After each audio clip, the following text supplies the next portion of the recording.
স্বাগতম সবাইকে ম্যাথমেটিক্স চ্যানেলে। আজ আমরা উপস্থিত হয়েছি খুবই মজার একটা টপিক নিয়ে, পরাবৃত্তের উপকেন্দ্রিক জ্যায়ের দৈর্ঘ্য নির্ণয়। তো প্রশ্নটা দেখো, একটা পরাবৃত্তের সমীকরণ দেওয়া আছে এবং উপকেন্দ্রিক জ্যায়ের একটা প্রান্তবিন্দুর স্থানাঙ্ক দেওয়া আছে, যেটা হচ্ছে 18,12। আমাদেরকে এই জ্যায়ের দৈর্ঘ্য বের করতে হবে। সো কত দ্রুত তুমি এটা করতে পারবা তোমাকে আমি বলে দিই যে এইটা আসলে খুবই সিম্পল একটা প্রশ্ন, খুবই ইজিলি করা যায়। এইটার দৈর্ঘ্য হবে a into T2 minus T1 whole square. ঠিক আছে, জাস্ট এইটা, যেখানে T2 এবং T1 কি, T2 এবং T1 হচ্ছে প্যারামেট্রিক ইকুয়েশনের যেই টি আমরা ধরি সেই টি। তো আমি সরাসরি অঙ্কটা করার আগে তোমাদেরকে এই জিনিসটা কিভাবে আসে, মানে এই ফর্মুলাটা কিভাবে আসে সেটা একটু ব্যাখ্যা করতে চাই। আর নর্মালি তুমি যদি চিন্তা করো, নর্মালি কিন্তু এই অঙ্কটা তুমি করতে পারবা। কিভাবে?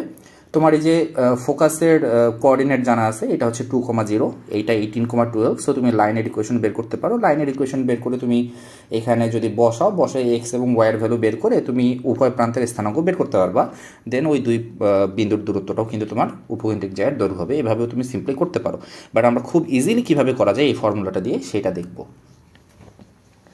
আচ্ছা, তো এইটা করার জন্য আমরা যেটা ইউজ করব, আমরা প্যারামেট্রিক কোঅর্ডিনেট ইউজ করব। সাপোজ এই যে বিন্দুটা, এটাকে তুমি পি ধরো। আমরা জানি যে AT1² 2AT, ঠিক আছে। এইটা হচ্ছে কি প্যারামেট্রিক ইকুয়েশন, কিসের জন্য? y² = 4ax, ঠিক আছে। এইটার জন্য এক্সের ভ্যালু হচ্ছে AT² এবং ওয়াইয়ের ভ্যালু হচ্ছে 2AT। প্যারামেট্রিক ইকুয়েশন হচ্ছে গিয়ে এইটা পরাবৃত্তের। সিমিলারলি এখানে তোমার যে বিন্দুটা y² = 8x, তাই না? y² = 8x, দ্যাট মিনস এর ভ্যালু হচ্ছে গিয়ে তোমার 2, দ্যাট মিনস এই বিন্দুটা হচ্ছে 2,0 এবং এইখানে যে বিন্দুটা আছে, সাপোজ এটা হচ্ছে গিয়ে কিউ এর কোঅর্ডিনেট তুমি ধরে নাও AT2², 2AT2। আচ্ছা, একটা জিনিস সেটা হচ্ছে এই বিন্দুটার নাম এস। একটা জিনিস তো আমরা বলতে পারি যে এখানে পি বিন্দু, এস বিন্দু এবং কিউ বিন্দু এটা কিন্তু কোলিনিয়ার বা সমরৈখিক। তো যদি কোলিনিয়ার হয় তাহলে পিএস এবং কিউএস এই দুইটার ঢাল কিন্তু সমান হবে, তাই না? So M of PS = M of QS, that means PS এবং কিউএস রেখার ঢাল সমান। তো পিএস রেখার ঢালটা কত হবে? আচ্ছা, এক কাজ করি, আমরা এখানে 2,0 না লিখে a,0 লিখি। আপাতত আমি ফর্মুলা যেহেতু ডিরাইভ করতেছি, সো আমি a,0 লিখি। তাহলে আমার এটা কত আসতেছে? এখানে 281 মাইনাস 0, কোটির অন্তর ডিভাইডেড বাই ভুজের অন্তর, অর্থাৎ AT1² মাইনাস a। সিমিলারলি এখানে আসবে আমার 282 minus 0 divided by AT2² minus a। তো তুমি যদি বোথ সাইড থেকে ভাগ দিয়ে দাও একটু 2a দিয়ে, তাহলে উপরে থাকতেছে জাস্ট T1, এইটার উপরে থাকতেছে জাস্ট T2। এখানে a কমন নিয়ে কাটাকাটি করে থাকতেছে T1² মাইনাস 1, এখানে থাকতেছে T2² মাইনাস 1। সো এদেরকে যদি আমি একটু গুণ করে দিই তাহলে কি হয়? T1 T2² minus T1 = T1² T2 minus T2। So T1 T2² minus T1² T2 plus T2 minus T1 = 0। এখান থেকে তুমি T1 T2 কমন নিতে পারো। T1 T2 কমন নিলে তোমার থাকতেছে T2 minus T1 plus T2 minus T1 = 0। That means তুমি বলতে পারো T2 minus T1 into T1 T2 plus 1 = 0। মজার ব্যাপার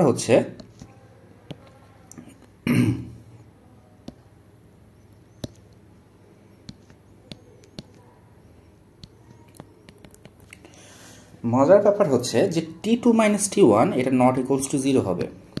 T2 minus T1 not equals to 0 কেন? কারণ যদি এটা ইকুয়াল টু 0 হয়ে যায় তাহলে T1 এবং T2 সমান হয়ে যাবে। T1 এবং T2 যদি সমান হয়ে যায় তাহলে P এবং Q তো আলাদা কোনো বিন্দু হবে না, সেম বিন্দু হয়ে যাবে। সো আমরা এখান থেকে বলতে পারি যে T1 T2 প্লাস 1 = 0 হবে, অর্থাৎ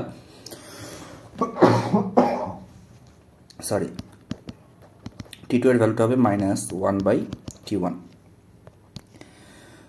দেখো ইন্টারেস্টিং ফ্যাক্টটা দেখো, আমরা কিন্তু T2কে আমরা কিন্তু T1 এর রেসপেক্টে প্রকাশ করে ফেলছি। দ্যাট মিনস তোমার কিউ বিন্দুর যে কোঅর্ডিনেট কিউ বিন্দুর কোঅর্ডিনেটটা কীরকম হবে জানো? কিউ বিন্দুর কোঅর্ডিনেটটা হবে a divided by t1 square comma minus 2a divided by t1।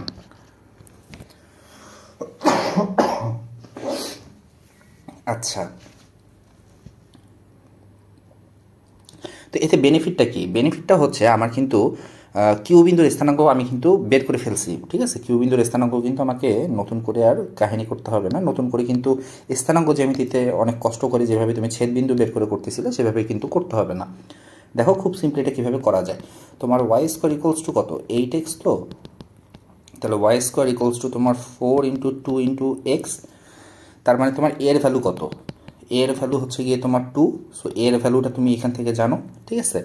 এবার প্যারামেট্রিক ইকুয়েশন দেখো, তোমার বিন্দু কিন্তু দেওয়া ছিল। বিন্দু কত দেওয়া ছিল বলো তো? 18,12 একটা পয়েন্ট দেওয়া ছিল, ঠিক আছে? তাহলে তুমি বলতে পারো যে তোমার 281 দিস ইজ ইকুয়ালস টু 12। তার মানে 81 ইকুয়ালস টু তোমার হচ্ছে গিয়ে 6, এর ভ্যালু হচ্ছে গিয়ে 2, সো t1 এর ভ্যালু হচ্ছে 3। তো t1 এর ভ্যালু যদি 3 হয় তাহলে কিন্তু তুমি পি এর কোঅর্ডিনেট কিউ এর কোঅর্ডিনেটও বের করে ফেলতে পারো। তাহলে কিউ এর কোঅর্ডিনেট কত হবে?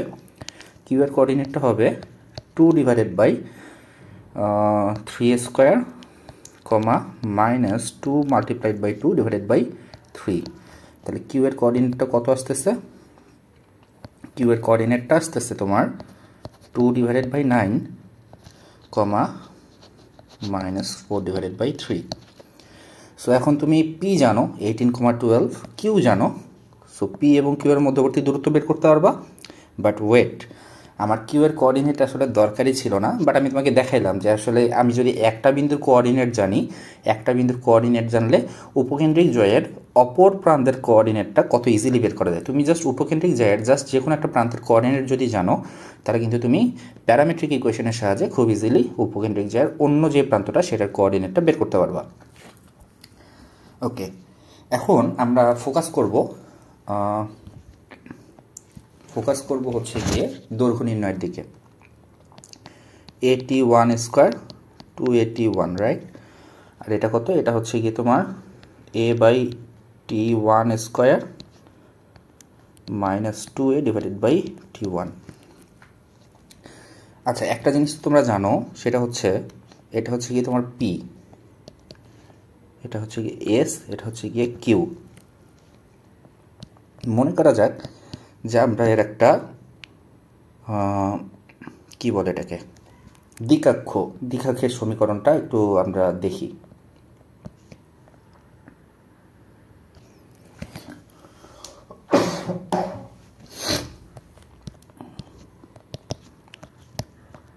এটা হচ্ছে গিয়ে তোমার দ্বিঘাক্ষ, ঠিক আছে? দ্বিঘাক্ষ বা ডিরেক্ট্রিক্স।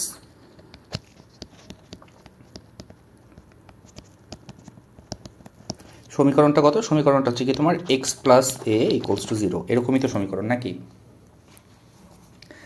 আচ্ছা, সমীকরণ যদি জানো তাহলে একটা জিনিস খেয়াল করো, তুমি কিন্তু p থেকে এইটার উপর একটা লম্ব আঁকতে পারো। p থেকে এটার উপর একটা তুমি লম্ব আঁকতে পারো এবং সেই লম্বটার নাম দিতে পারো pm, ঠিক আছে? এবং কিউ থেকেও কিন্তু তুমি একটা লম্ব আঁকতে পারো, সেই লম্বটার নাম দিতে পারো তুমি QN। তাহলে তোমার লাগবে হচ্ছে দৈর্ঘ্য, রাইট? এই সম্পূর্ণ দৈর্ঘ্যটা লাগবে। তো সম্পূর্ণ দৈর্ঘ্যটা যদি লাগে তাহলে তোমার লাগবে হচ্ছে কি PQ। PQ সমান সমান আমরা বলতে পারি PS প্লাস QS। PS মানে আবার কি বলো তো? PS মানে কিন্তু PM এর সমান। PS এবং PM কিন্তু সমান, এটা যেহেতু পরাবৃত্তের ক্ষেত্রে PS এবং PM সমান হবে। সিমিলারলি QS মানে কিন্তু QN, তাই না? পরাবৃত্তের ক্ষেত্রে QS এবং QN এই দুটাও সমান হবে। সো এটা হচ্ছে গিয়ে QN।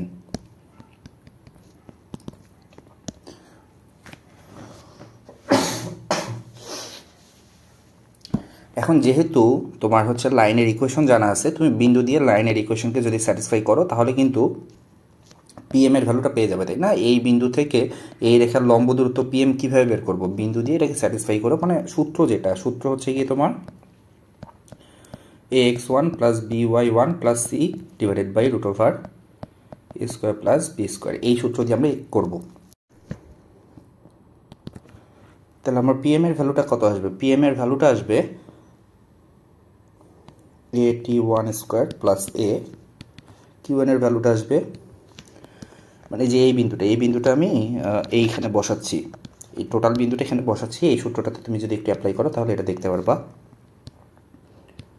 T1 স্কোয়ার প্লাস এ। তাহলে এ যদি তুমি কমন নাও, এ কমন নিলে তোমার থাকতেছে T1 square plus 2 plus 1/T1 square.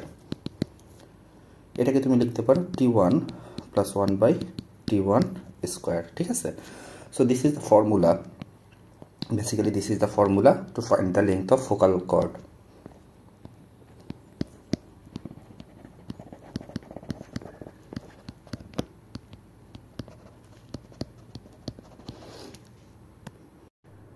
তাহলে দেখো এখন আমরা কত ইজিলি এটা বের করে ফেলতে পারি। তোমার কোঅর্ডিনেট ছিল কত? 18,12, এবং এটা ছিল হচ্ছে কি AT1 স্কোয়ার 281, রাইট?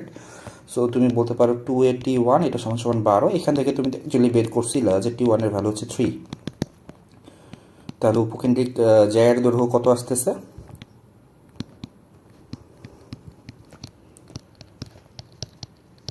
উপকেন্দ্রিক জ্যায়ের দৈর্ঘ্যটা আমার চলে আসতেছে হচ্ছে গিয়ে A into T1 plus 1/T1 whole square, that means 2 into এইটা, তাই না? তাহলে 10/3 whole square, that means 200 divided by 9, and this is the answer.